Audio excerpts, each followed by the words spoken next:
Problem number 16. Simplify 4 different expressions here, most of them involving square roots. So let's see what's going on here. We want to try to look for these numbers here as multiples of perfect squares. And so 200 is twice 100, and 98 is 2 times 49. So this allows us to say that this is 2 times the square root of 100 times the square root of 2 minus the square root of 2 times the square root of 49. 2 times, what's the square root of 100 is 10, so this is 20 square root 2 minus, this is 7 square root 2. 20 square root 2 minus 7 square root 2, that simplifies all the way down to 13 square root 2. So looking for perfect squares here helps us to simplify this a lot. Over here, similar thing. 32 is going to be 16 times 2. And the square root of x cubed is x to the 3/2.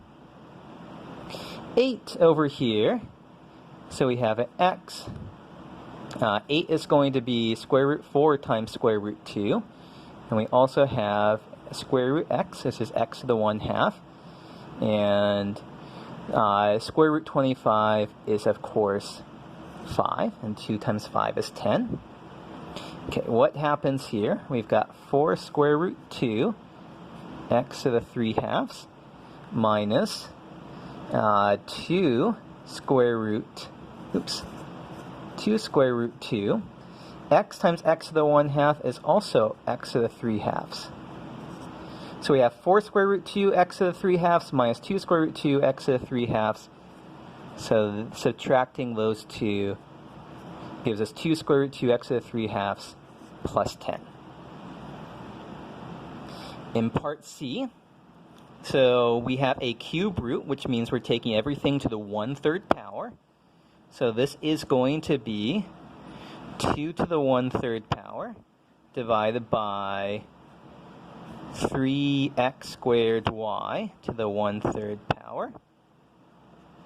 And so 2 to the 1/3, 3 to the 1/3, x to the 2/3, and y to the 1/3. If you want to be fancy, you could say that's 2/3 to the 1/3. I'm just, this is a perfectly good final answer. There's different ways that we could write it. Here I'm using negative exponents. These are, I would say, equally simplified. So if it says don't use negative exponents, then don't do this, do this. If it says don't have variables in the denominator, do this, not this. Okay, one more trick here. So we have a square root 6 minus 2 in the denominator here. So a very common trick, and we'll be doing this a lot in the course this semester, is multiplying by the conjugate. So here, we have to multiply. There's different ways that we could do this. I'm multiplying by square root 6 plus 2. You could multiply this by minus square root 6 minus 2. That also gets you to the same place. And so upstairs, we'd have 6 square root 2 times square root 6 plus 12 square root 2. And downstairs, so here's where the magic's going to happen. Square root 6 times square root 6 is 6. Then we have a minus 2 square root 6 and a plus 2 square root 6. So those are going to cancel. And then we also have minus 2 times plus 2 is minus 4. So we're getting rid of the square root in the denominator. This looks a lot better. 6 minus 4 is 2. Square root 2 times square root 6 is square root 12 is 2 square root 3. So 12 square root 3 plus 12 square root 2. I guess we can make that 6 square root 3 plus 6 square root 2 if we desire. I think we can agree that this looks a lot simpler. Okay, problem 17, domain questions.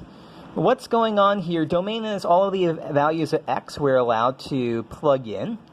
So most of the time we can plug in values of x here and we don't have any problems.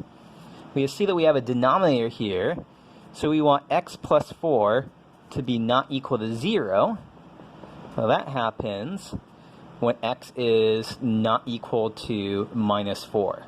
So the domain of f of x here is all values of x other than minus 4. So on this number line, we can go over here, we can go over here, everything except x equal to minus 4. And we want to write this in interval notation. Minus infinity to minus 4, union minus 4 to plus infinity. I'm having open parentheses there because I don't want to include minus 4. Down here, g of x is the square root of 4 minus x squared. I can't take the square roots of negative numbers, so I want 4 minus x squared to not be negative. And so when is 4 minus x squared non-negative? It's when x squared is less than or equal to 4. And so this happens when x is from minus 2 to 2. And so we are including minus 2 and 2 here. You'll see if you plug in x is equal to 2, you get the square root of 4 minus 4. Square root is 0. Square root of 0 is 0. That's defined. So here is our final answer. I need to make that close parentheses to include the endpoints. There's our final answer.